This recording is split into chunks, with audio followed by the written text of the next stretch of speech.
हमारी संस्कृति, हमारी पहचान।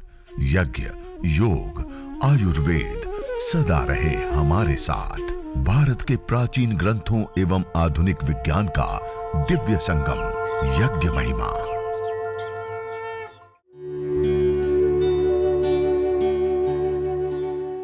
भारतीय संस्कृति में यज्ञ, योग एवं आयुर्वेद जैसी अमूल्य विद्याएं हैं, जिसका मूल है वेद।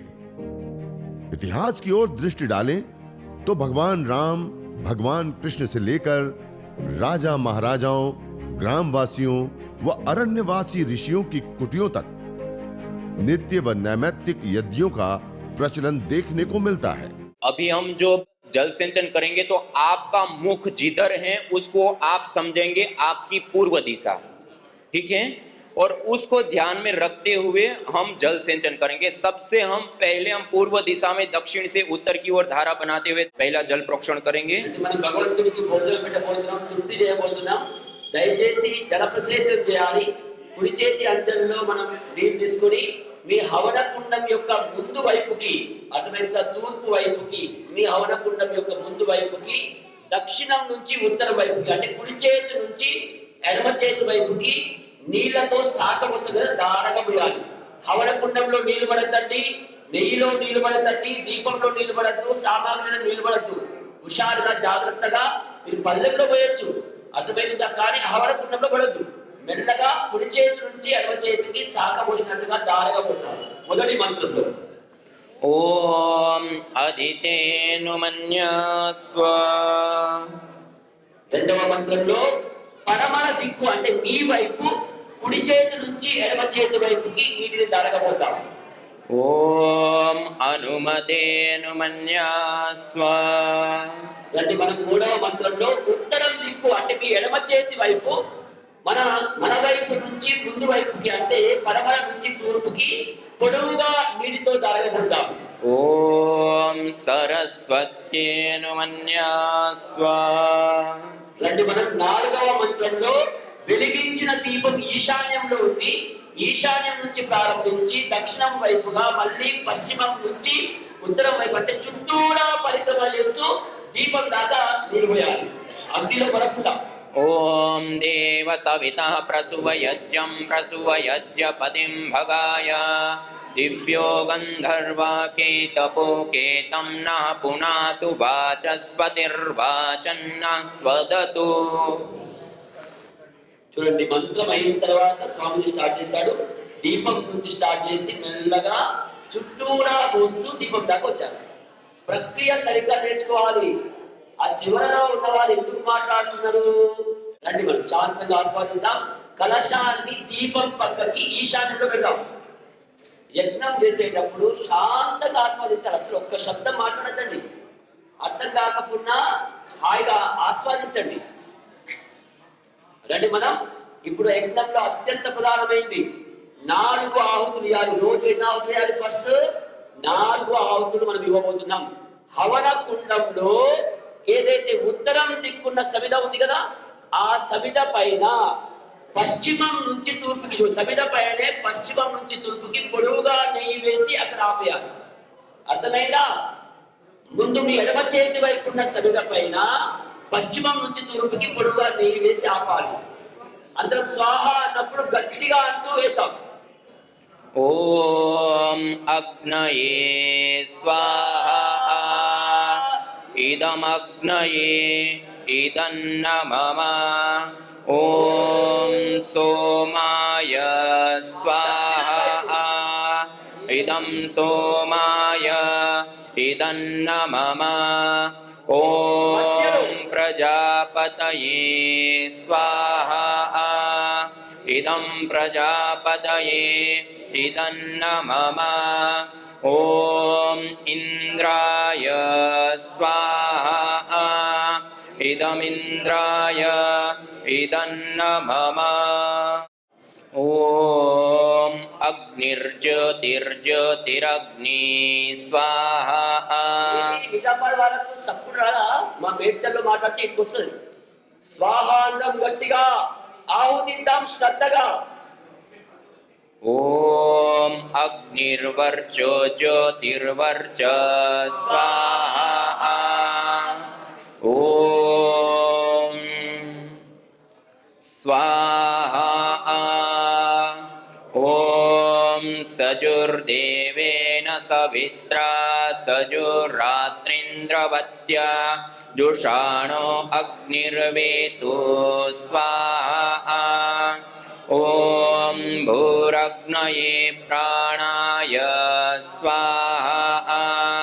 इदमग्नये प्राणाय इदन्न मम। ॐ भुवर्वायवे पानाय स्वाहा। इदं वायवे पानाय इदन्न मम। ॐ स्वरादित्याय व्यानाय स्वाहा। इदमादित्याय व्यानाय इदन्न मम।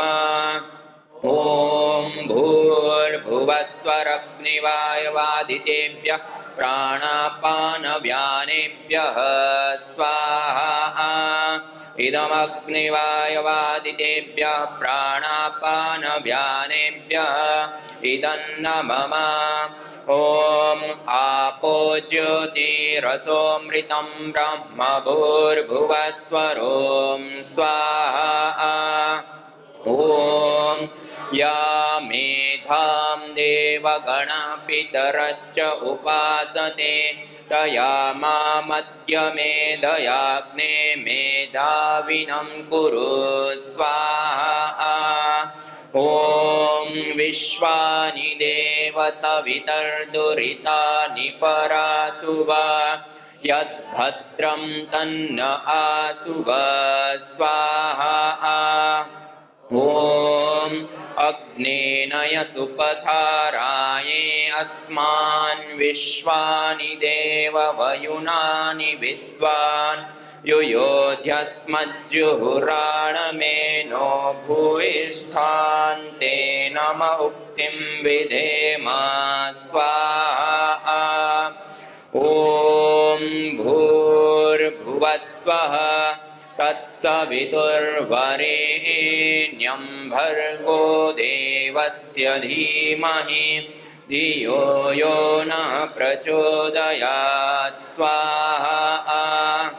ॐ भूर्भुवस्वः तत्सवितुर्वरेण्यं भर्गो देवस्य धीमहि धियो यो नः प्रचोदयात् स्वाहा। ॐ भूर्भुवस्वः तत्सवितुर्वरेण्यं भर्गो देवस्य धीमहि धियो यो नः प्रचोदयात् स्वाहा।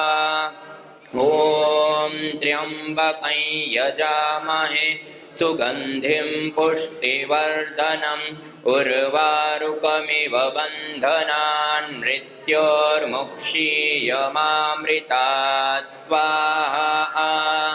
ॐ त्र्यम्बकं यजामहे सुगन्धिं पुष्टिवर्धनम् उर्वारुकमिव बन्धनान् मृत्योर्मुक्षीयमामृतात् स्वाहा। ॐ त्र्यम्बकं यजामहे सुगन्धिं पुष्टिवर्धनम् उर्वारुकमिव बन्धनान् मृत्योर्मुक्षीयमामृतात् स्वाहा। ॐ स्तुता मया वरदा वेदमाता प्रचोदयन्तां पावमानि द्विजानाम् आयुः प्राणं प्रजां पशुं कीर्तिं द्रविणं ब्रह्मवर्चसं मह्यं दत्त्वा व्रजत ब्रह्मलोकं स्वाहा। ॐ सर्वं वै पूर्णग्वं स्वाहा। ॐ सर्वं वै पूर्णग्वं स्वाहा। ॐ सर्वं वै पूर्णग्वं स्वाहा। ॐ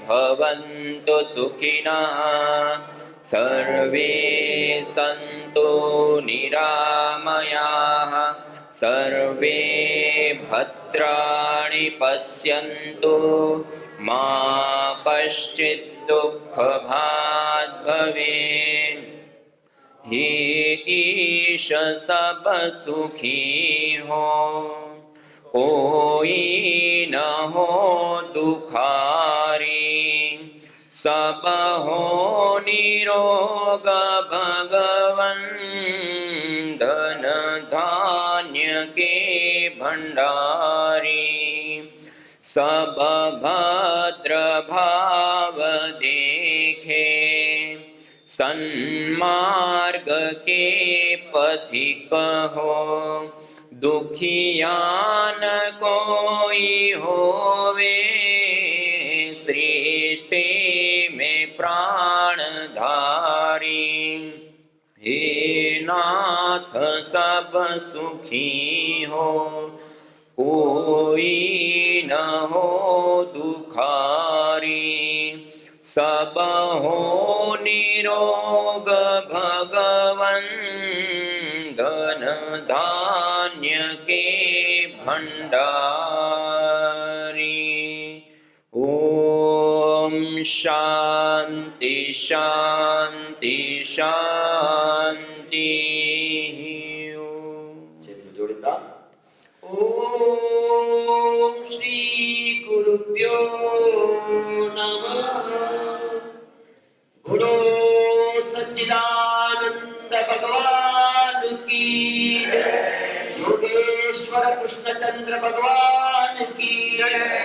यज्ञ भगवान की जय. भारत माता की जय. गौ माता का पालन करेंगे अपने अपने माता पिता की सेवा करेंगे.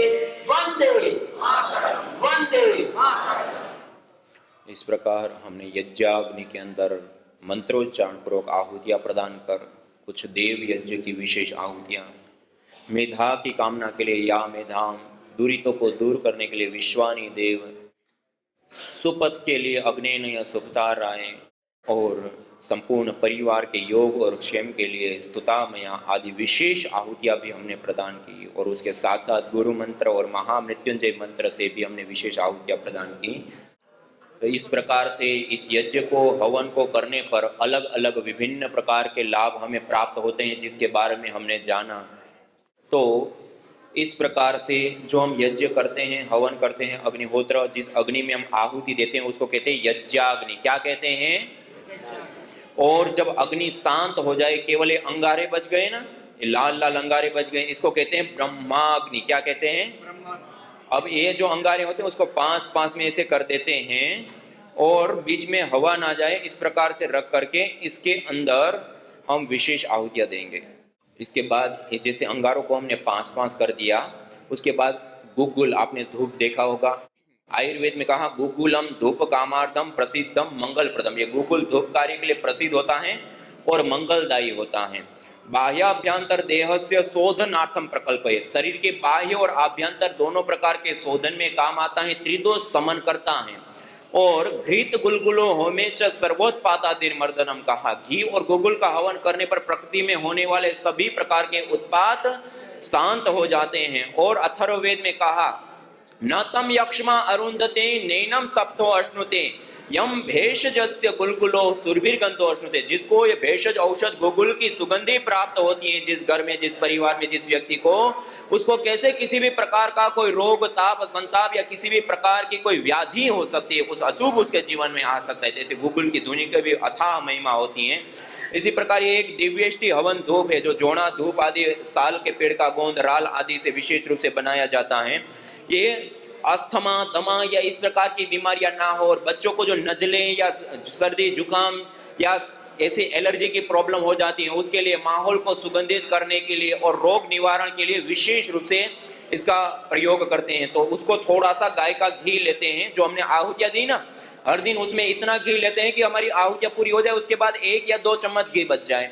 उसके अंदर थोड़ा सा गुगुल डाल दिया और दिव्यष्टि हवन धूप या फिर हम चिकित्सा यज्ञ करते हैं तो जो आहुतियां देते हैं उसमें रोगानुसार हवन सामग्री लेते हैं और उसी हवन सामग्री के समान मात्रा में गाय का घी और गुगुल लेते हैं और उसको ऐसे मिक्स कर लेते हैं। मिक्स करने के बाद गुगुल है, दिव्यष्टि है, वो धूपन होते हैं, धूपन के द्रव्य होते हैं, उसको थोड़ा डाल करके इस धुनी को घर में चारों ओर फैलाते हैं। Good hormones, bacteria, virus, fungus आदि दूर होने से लेकर के अभी हमने कई सारे अलग अलग रोगों के बारे में सुना, रोगों का ठीक होने से लेकर के अलग अलग कई सारे लाभ होते हैं। इस यज्ञ को करने से चिकित्सा भी होती है, जंगल जैसा वायुमंडल भी घर के अंदर प्राप्त होता है और घर के अंदर समस्त प्रकार की नेगेटिविटी, नेगेटिव ऊर्जा दूर हो जाती है और उसके साथ साथ पंचभूतात्मक यह देह से लेकर के पंचभूतात्मक इस संपूर्ण ब्रह्मांड में स्वास्थ्य और संतुलन कायम होता है। तो इस प्रकार से इस यज्ञ को, हवन को, अग्निहोत्र को हम अपने जीवन में संकल्प पूर्वक जरूर धारण करें और लोगों को भी करने के लिए प्रेरित करें। इसी के साथ मैं अपनी वाणी को विराम देता हूं और आज आप सभी लोगों के बीच में आने का अवसर प्राप्त हुआ। मंच के ऊपर उपस्थित सारे कार्यकर्ता, योग योद्धा, साधक भाई बहनों को मैं नमन करता हूं और आप सभी योगी भाई, याजिक भाई बहनों को मैं प्रणाम करता हूं। ओम शांति शांति शांति। न होता प्रदूषण और रोगों का वार, करते यदि यज्ञ योग पेड़ पौधों का विस्तार। यज्ञ योग पेड़ पौधों का विस्तार। यज्ञ शिष्टा सिनः संतो मुच्यन्ते सर्वकिल्बिषैः। भुञ्जते ते त्वघं पापा ये पचन्त्यात्मकारणात्। अर्थात जो यज्ञ शेष बचे हुए अन्न का पान करते हैं, प्रसाद को प्राप्त करते हैं, प्रसाद को ग्रहण करते हैं, वह मुच्यन्ते सर्वकिल्बिषैः, सभी प्रकार के पापों से, दोषों से मुक्त हो जाते हैं। भुञ्जते तु त्वघं पापा ये पचन्ति आत्मकारणात्, जो केवल अपने पेट की आपूर्ति के लिए अन्न को पकाते हैं, वह अन्न नहीं अपितु पापी लोग पाप का भोग कर रहे हैं। अब यज्ञ वेदी के अंदर हमें संविधा कैसे लगानी, तो पहले थोड़ी सी संविधा लेकर के उसको बिल्कुल आप बारीक कर दीजिए, ऐसे तोड़ दीजिए, या छोटी छोटी जो संविधाएं हैं आप मेरे साथ साथ अपनी तैयारी कर सकते हैं अपने घर में। ऐसे हवन कुंड के अंदर छोटी छोटी संविधाओं को आप डाल दें।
तो ये तुरंत आग पकड़ लेगा।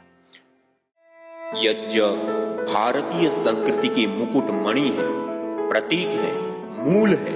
मानव जीवन के हर पहलू के साथ यज्ञ जुड़ा हुआ है, चाहे वह संस्कार हो, चाहे पूजा पाठ या फिर पर्व से लेकर हर शुभ अशुभ अवसरों में भी यज्ञ करने की सार्वभौमिक, वैज्ञानिक एवं पंथ निरपेक्ष पावनी परंपरा रही है। आइए हम संकल्प लें, संसार के श्रेष्ठतम कर्म यज्ञ को अपनाएं। पिंड और ब्रह्मांड में संतुलन कायम करने वाले यज्ञ को अपने जीवन का अभिन्न अंग बनाएं एवं प्रकृति मां के प्रति अपने ऋणों को अदा करें। विश्व स्वास्थ्य का एक नारा, यज्ञ से होगा जग उजियारा।